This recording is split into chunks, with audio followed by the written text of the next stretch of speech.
Come out.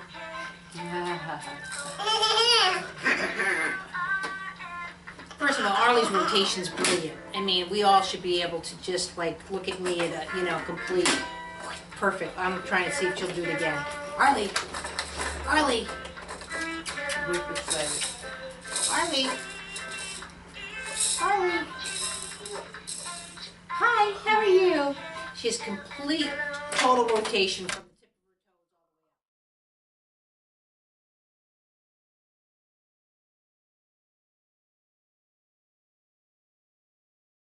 Now Arlie's been coming to me for months, but you know, like I said, when she's quote typical, but her level of rotation is just the coolest thing to watch because she's had so many lessons.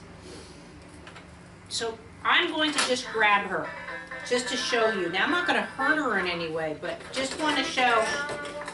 So see even how the head had to correct. You should have seen her eyes. Right.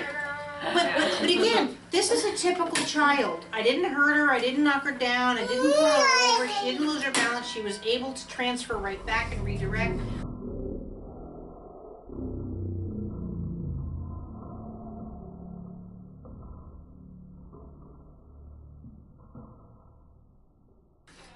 But can you just imagine with a child that's got a traumatized system that you're just going as a therapist or as a doctor going, here, come here, let me examine you.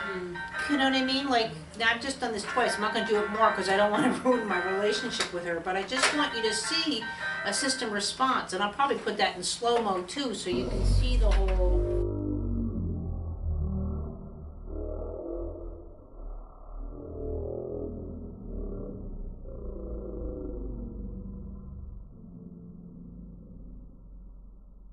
It's almost like a car accident. Her head whips back, she's, you know, destabilized, she's doing a lot of things to the system.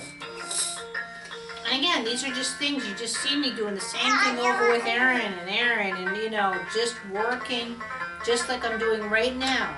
I'm totally dealing with the whole rotation and her vestibular through her pelvis. No difference than I just did with all of you guys for the ankles in different ways. I'm working the same thing. That tailbone is just as important as the heel as far as that balance and counterbalance. So as I push through and rotate through the sacrum in a sense, her tailbone has to respond almost as a dog would tuck its tail under its leg and back again to balance the system through here. But you don't, it's not a linear balance. That tailbone, even though it's tucked, rotates in such a way. Since she's up here, I'm not going to grab Frank, but I'll show you with him separately. But again, when a child has CP, that function is nada. That is one of the key things with cerebral palsy versus, and this is why I like having Arlie. Even the way she just looked up here, her tailbone needs to tuck and rotate and counter. Even though it's not a straight plumb or pendulum line, it's that same kind of system response of keeping her upright.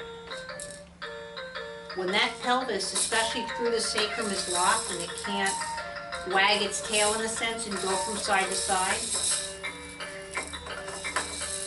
And this is where I'm trying to talk to some of my newfound friends in India that are all like IT people, is to try to get an anatomy app that has mobility in it. See, because I can visualize her as a skeletal system right now. So even right now has her pelvis tilt, and you know, her whole chest cavity has to expand as she's crossing midline. All of these things happen to function. But if you actually look at anatomy, even a motion one, they'll kind of like just do this with the arm versus that whole interior torque through the spinal column. And are you done with toy number one? I don't think so. No, I don't think so. What do you think? Really? Why? Yeah. So she can walk backwards. Of course you can. Of course she can. Oh my God. She did it in. I was like, okay, sickness, baby. I have to tell Michelle that you can walk backwards. Well, even the way she rotates, the reason I can assume that, but see how her shoulder comes back? Yeah. I've taught you this in class before. If the shoulder is here, I can't walk backward, but her shoulder presents here, so that shouldn't be an issue. Really? The one thing I still love about working with babies, they actually still think I'm cute at this age. I don't get the response as they get older. And what? You'd rather poke out my eyes? Thank you. Oh. Yeah. Also, notice too, changing subjects, how she can easily go to one leg and work and do the same kind of things, and she's not going, what the heck, who's got my leg? Now I'm not going to hold it there and count to 30 seconds, let's say, or do that kind of thing. So I'm just going to, again, she's fighting because her pelvis is a little weak on that side, whereas here she doesn't even know I'm doing it.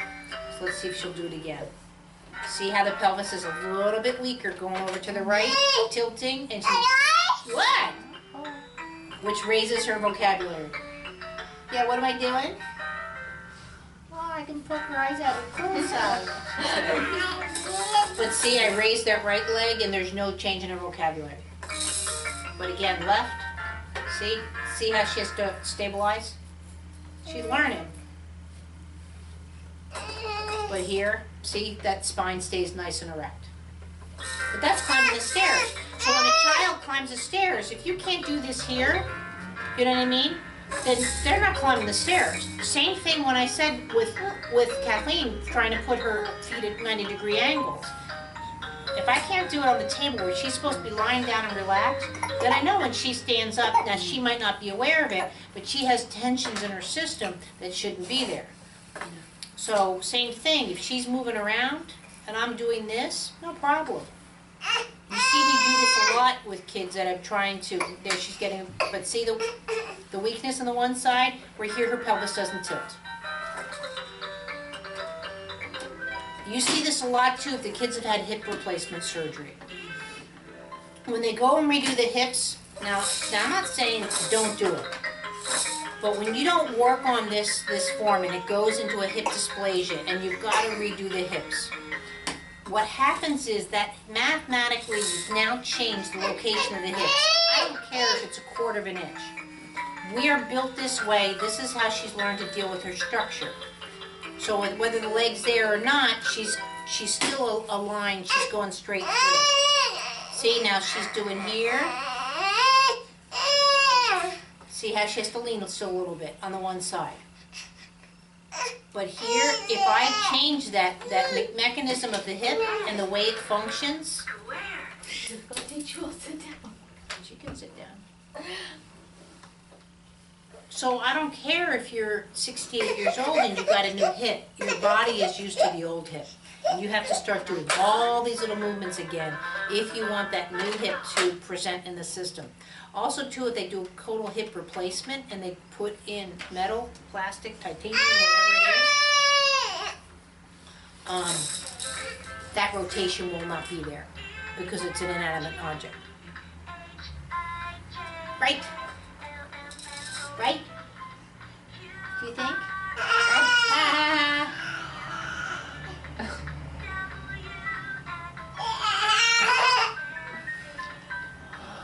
Hey, that's like... It's like a fish hook in the eye. I know. She's trying to drill. Yeah. So I can come right here. I'm underneath her total sit bone and through her lower cavity, and I'm just right into the groin.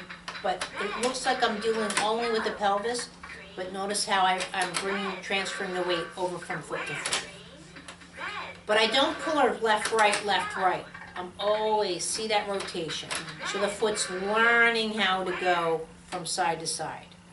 And this is the one thing too where Aaron still has problems doing his turns. You know what I mean? Because that foot wants to stay straight. So he wants to do this kind of thing versus either present, because again, the rotation's still not, I'm holding you just to make sure you don't fly, and stuff. Or again, where I'm teaching her this way as well, which is a backwards turn. So she can rotate this way through her pelvis, or she can rotate that way through her pelvis. Did I try and leave you? Yeah, did I try and leave you? Have you taught Twinkle Twinkle yet? Twinkle, twinkle, little star, with me. Oh, we're dancing? Jazz hands. Yeah. Oh, thank you.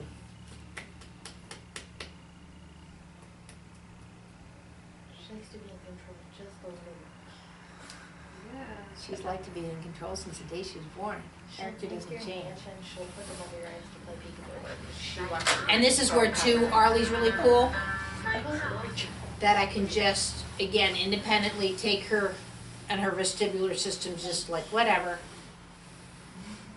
I can pull her, start to turn her, see, and she just,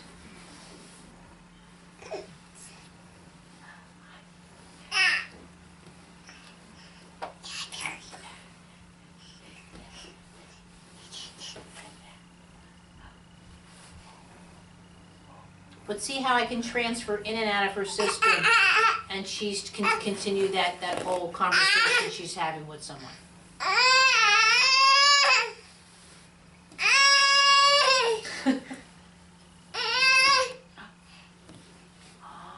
Oh.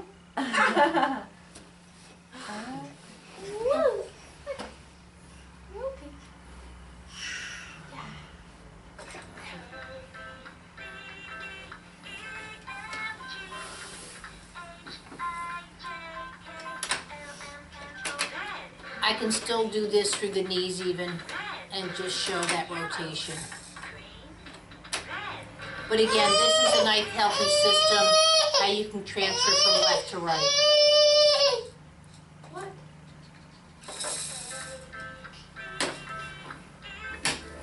She can fuss, but nowhere of all the stuff I've been doing to her has she even come close to stumbling, having to recover, you know, even with the knees pretty well bent. Because the pelvis is working like a gyroscope. You done? So I'm not going to treat him any different. I'm not going to suddenly, even though let's say I might have the intention to work on his pelvis, you know, I'm coming under him. I'm going into a nice, you know, I can still talk and do what I'm doing, but I'm not looking to put him into where I now have to deal with the muscle structure that's much more taut or engaged or whatever, just because he's protecting himself. So immediately, and that's where too, I can get right to work. So there's no difference right now what I'm doing with him than I just did with Arlie.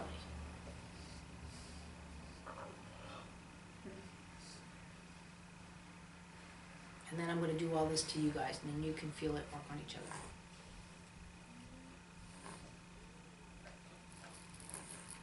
Now unfortunately, this is a move I'd love to do to a lot of grown people. I can't. It's not politically correct. You can't get right into the sexes, which is fine. However, what I'm doing here is got my hands here. Where are they? Under the... I'm right underneath basically the crease from the bum into the thigh muscle. I mean, to be, you know, clothing anatomy, the base of the pockets and the back of your pants. But my thumbs are right in the crotch. I call it the diaper factor. As long as that kid's got a diaper on, I can get my hands up in there. As soon as that diaper comes off, I have to get a little bit more creative, let's say, and come out. What I'm looking for is the pelvis to present, just like if I had the O ball. I'll go back to this. I don't see a ball as a circle. It's like more like a Rubik's Cube, how I work the pelvis. So when I'm in here like this, and again, notice I'm not grabbing a butt. I'm just in here with this light stance. And what I'm looking to do is see how I'm presenting his pelvis and turning the femur, presenting his pelvis and turning the femur. And that's walking. And see too how he's learning how to separate each leg. Now, for whatever reason, if he's engaged, I just give it a little bit more time and I slow it down. Because another thing that he still needs to work on is his counterbalance. His counterbalance is, quote, weaker on the right side. But when I say stuff like that, you know what I mean, I'm already working on improving it. I'm not working on just dealing with what I have.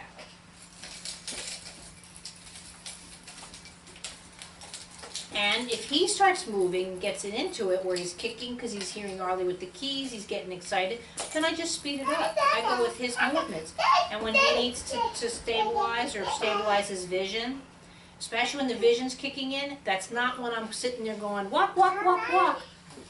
Then I might just sit there and just do where the back is just arching and dealing with that counter to stabilize his vision over to the left, let's say. Yeah, I know you want one.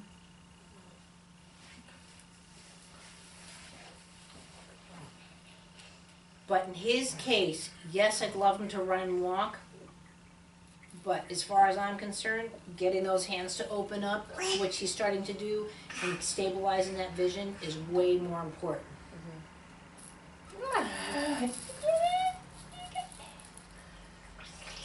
But right now, that was a good one. You just had to spit it all out? Make yourself all wet? So right now, if I sat here and really try to do too much with his pelvis, see, he's going right into inflection.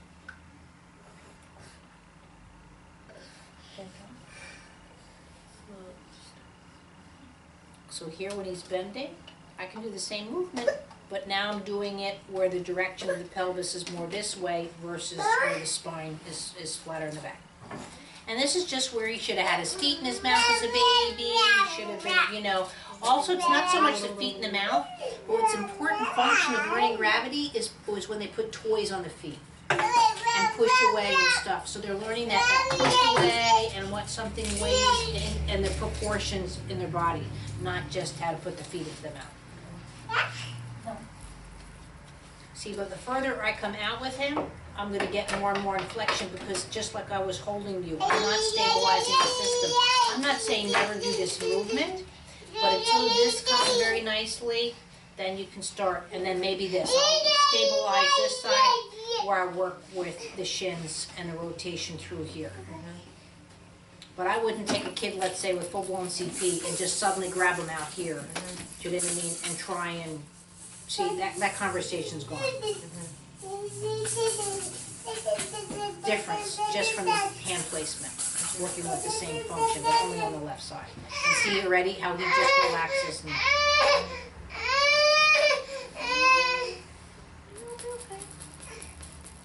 just like when we didn't have the trumpet band when you came in, we don't have ambulances.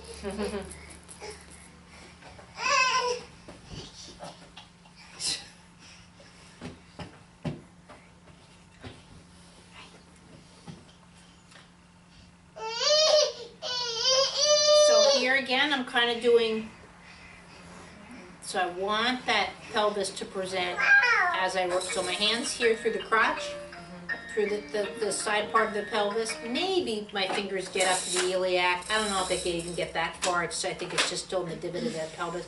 But again, I'm not doing this. I'm doing this. Because that's another sensation he's not getting is sitting up. And that's what happened is that the pelvis goes into the ground and comes to sitting. So if I did, let's see if I can do this. So see, now first I want to stabilize him. And then see how he would press into the ground and come to sitting. And then into the ground to come back out into sitting. So it's that same function, just from the opposite end. And also that sequencing of the head to the feet.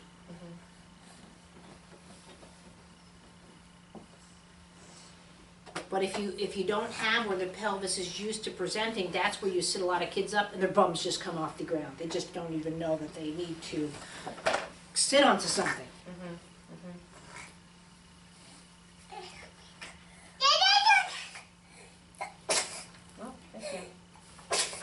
What? You're passing gas, he's sneezing. Careful, that moves faster than you do. Watch the lights. Yeah. Yeah. We like the lights intact. It's one of all the things to play with, they go after the. Now, I can do this 2 ways. Do you guys all want to just, is it okay to quickly practice on Gideon? Yep. And then fine. we can practice all on our own bums? Okay. See just the knocking of the table, how the startle hit? Yeah. So I just hang out. I stopped what I was doing, and then I go back to, because no offense, it's just like the way she's being raised. If she falls down and she's trying to say, come, you're okay, have a nice day, you know, or when people say cry it out or whatever. If a child seizes, has asthma, has this high startle reflex, I just keep going. I mean, you know that. I mean, Aaron's had so many seizures on this table and stuff, but I believe he's got to learn how not to have seizures. And people go, well, that's impossible. Watch the camera, because she's just about to, she's not just about to. So, and Aaron's done that a couple times, thinking that's a wall and goes right through the carpet. Boy, did he get a head whack. So, it's the same thing. If he suddenly startles, or even let's say you came to me and you were having a bad day, I let you have at it. I'm not a counselor, but I'd rather have you be upset and be able to move through it than going into complete, my day's over, you know. I'm not saying you're never going to have a bad day. And this is my only thing about some of the diets. The second the child has a bad day, people assume that they had a food that they didn't have. Now that might be the case in some cases, but in a lot of cases, they're just having a bad day. So, same with special needs kids. You know, when I hear kids are hitting their head, first thing, have you tried Tylenol? No, I'm afraid it's autism. Well, at least rule out that this kid just doesn't have a headache, and they're just, they do that. They wear, you know, like, because they want the pain gone. They don't know how to express it. I'm not saying that's always the case, but heckin', if you put Tylenol and the kid stops banging his head, at least you get, like, okay, he probably just had a headache. Which they get from teething, constipation, from, you know, not eating properly that day. I mean, just like I can get a headache for no darn reason. But people act like our kids never have a pain, never have a headache, never have a, you know, everything that they're presenting is because they have X, Y, Z. I totally acknowledge that this child has CMV or cerebral palsy or however you want to look at that system at that moment. But he's Gideon, and maybe Gideon's teething and this and, you know, coming down with an ear infection. You have to be open to, you know, I just saw a mom upset because her kid wasn't sleeping and they were like, oh, and the kid had like a massive kidney infection, or UTI. She didn't know it. You know, it presented by the next morning. You know, usually when a kid's crying or upset or can't, you know, do what they normally do, it's for a reason. So I'm not a big advocate of the cry it out thing for that reason, especially when you're not sure if your kid's special needs or not. My son screamed for 6 months, screamed. And I tried that cry it out thing and all this, and I'm like, no, I can't. I'm just going to need Valium. Well, that's what we talked about with Arlie. Yeah. That she just screamed from day and night, and people were like, that's just baby. And I was like, no, she's having panic attacks. Like, I can hear her breathing. In fact, does it stop? I was like, yeah. And they're like, well, then don't worry about it. And I was like, no, that's just not right. Like, something is not right.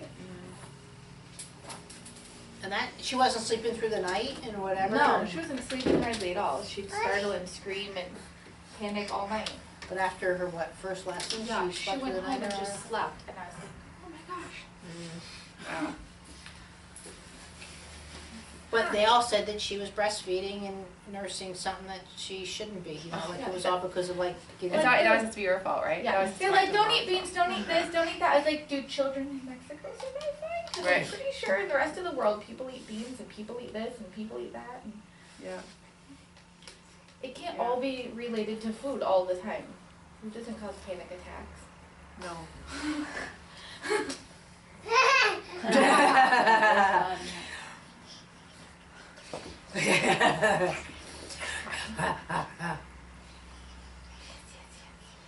It's so funny, when we're at that age, we have to have, everyone's eyes have to be on me. And then something happens in our system, we don't want anybody's eyes on us. And then even I still have it, like, I'm asking her if my teaching style's okay because someone new's in here. You know what I mean? Now I'm still like, is this okay? Am I, you know, whatever? And Whereas this one's just like, I'm gorgeous, I'm stunning, you know. What happens to that trait? I'm not saying we all need to run like Kim Don't play Kardashian, with but... those. Don't play with those. Does that make sense to you, by the way, before I... Yeah, I think so. Yeah. Yeah. And we could feel the difference. I mean, he totally went up on his side too, just from like. Right. Yeah. And you can see too how also with that, the way the pelvis is starting to go right there is where he'd roll over. Yeah. You know, Right, because yeah. the pelvis, the one side of the pelvis, see this is rolling over. The one side of the pelvis gets out of the way, see, so the system can come over this way. This is rolling over, not knees up. See how the pelvis is still stuck? See when the knees are up, the pelvis is still stuck. So, but if I have it like this, see, that's rolling over.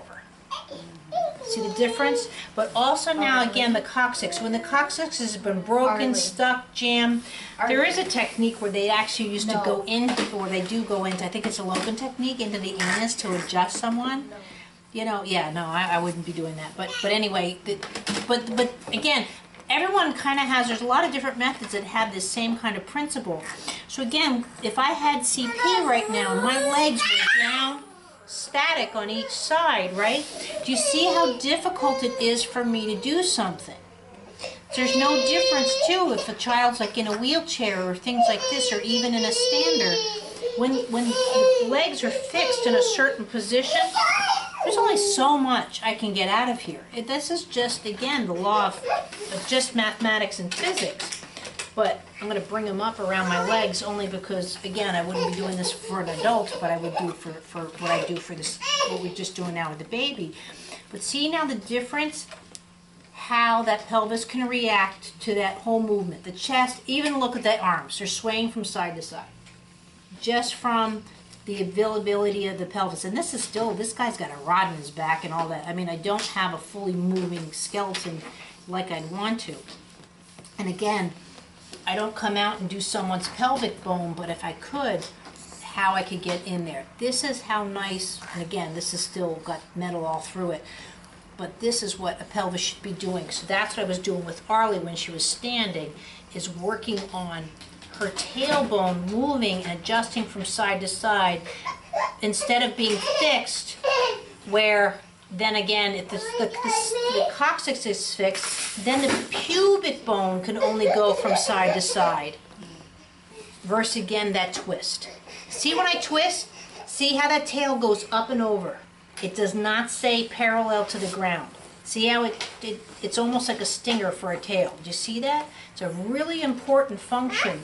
So when it does not happen due to muscle complications per se, but you want that movement there versus trying to fix the muscles. So this is where I'm just going to grab my bucket of water. So I've got my balls in here. So again, if I just grab, I'm getting a very random, very static alert to the system. But if I come in here, see, and rotate the pelvis, now look at how they can act like a ball. So just think if this is your body at a cellular level, and each one of these ping pong balls with the cells, which body do you think is going to have, you know, troubles with cancer and seizures and all of this stuff? This body or this one? You know what I mean? Where I'm not getting that same communication or movement. See immediately how my touch changes? Those suckers just react in 3 seconds. But again, if I go like this, now I'm not saying you're never going to jump, but even jumping, do you want to jump like this? Or jump, you know, and I start losing my contents. So if I start losing my contents, in a sense, whether it's my stomach, bladder functions, whatever, what body do you think is going to suddenly go on alert? So the brain goes, I can't jump. But if I suddenly do this, now I can get quicker, but I still am not losing my stuff. Right. Because my synchronization is there. See, my knees start coming into play. Even the balls lined up in here. Right. That's what I'm saying. But if I go like this, do you know what I mean? I don't have the same communication, and they're struggling to find. But I'm just trying to use this as a very simple visualization that I believe that's what the human body does. If your heart's going into that, in a sense, panic attack, what's doing to the rest of your system? Your brain's going to be like, protect the heart. So if this is AFib, you know what I mean? This is versus, oh, I can go, you know, and you see that as people get older, where, come on, Grandma, we're going to go for a ride, and they're grabbing onto the handles and stuff for dear life, and they're sitting, you know, holding their purse. Well, that starts affecting all of their symptoms and systems and how they're going to react to that environment, but really what I call is they're reacting to a movement. That's why old people don't go on roller coasters. I think they're nuts. There's not a roller coaster, I refuse. So the only one I don't like is that zipper ride, but I don't think they strap you in well enough.